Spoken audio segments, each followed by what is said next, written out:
go down the hill. Okay. Hi there, listeners. Welcome to CoHearence. My name is Amanda DiBattista. And I'm Andrew Mark. Next stop, York University Commons. Our thanks to Niche for funding this pilot series and to Nature's Past for hosting us. Each episode will showcase thoughts from the York University Faculty of Environmental Studies describing the intersection of culture and environment. This winter, we will launch our series. Here's a preview of the show.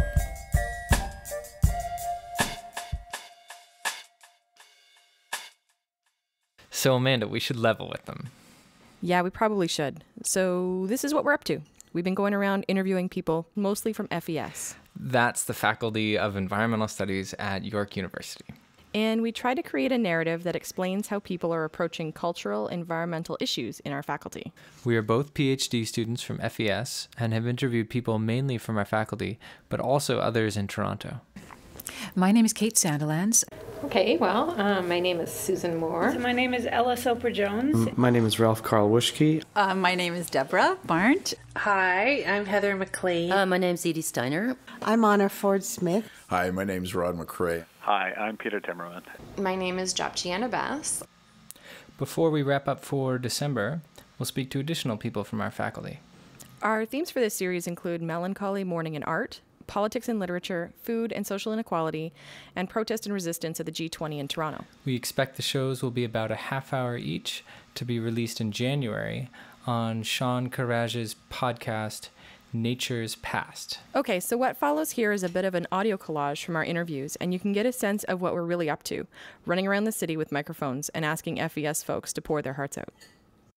Freud is actually a very interesting figure because he's the first person who ties mourning and melancholia together. Melancholia is taken over as an important theme in a whole range of different disciplines.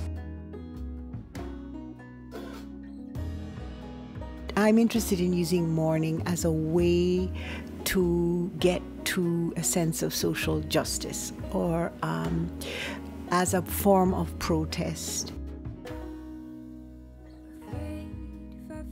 We're moving into maybe what Melanie Klein would have called the depressive position, where we're having more concern about repairing our objects.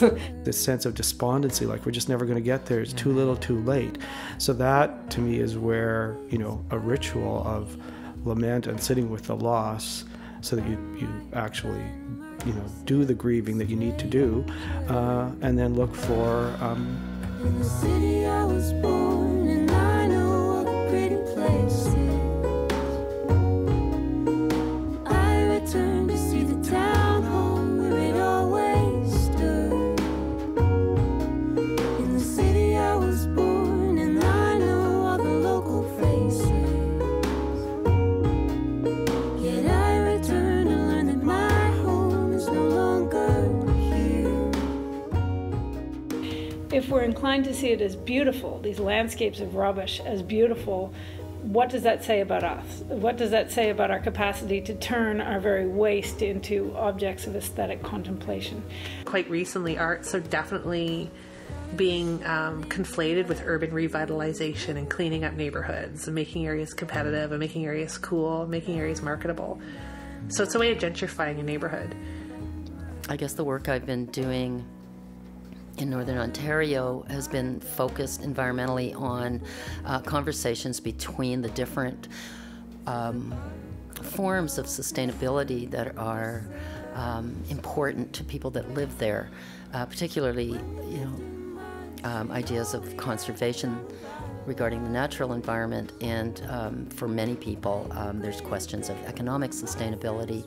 Within the school system, we're supposed to be educating our children, not just about the letters in the alphabet and how to do fractions, but about how the world works. And food education is a huge part of that. The food system touches everything. The local food movement, often either isn't aware or doesn't acknowledge that our local food often is picked by migrant labor. There's really no way that the state can ensure that they're actually following their own internal guidelines because we have no overarching national food policy in this country. amazing, right? Like, that just makes me want to listen to our podcasts, and I'm helping make it. It's amazing. And we couldn't do it without help from Niche and FES, our faculty sponsors, Peter Timmerman and Kate Sandilands, our co-guest producers, Michelle Sabo and Sonia Killoran-McKibben, our audio polishing agent, Andrew Nolan, and special thanks to More Love for that track. You can find their music at morlove.ca. Look for announcements for our full episodes in January.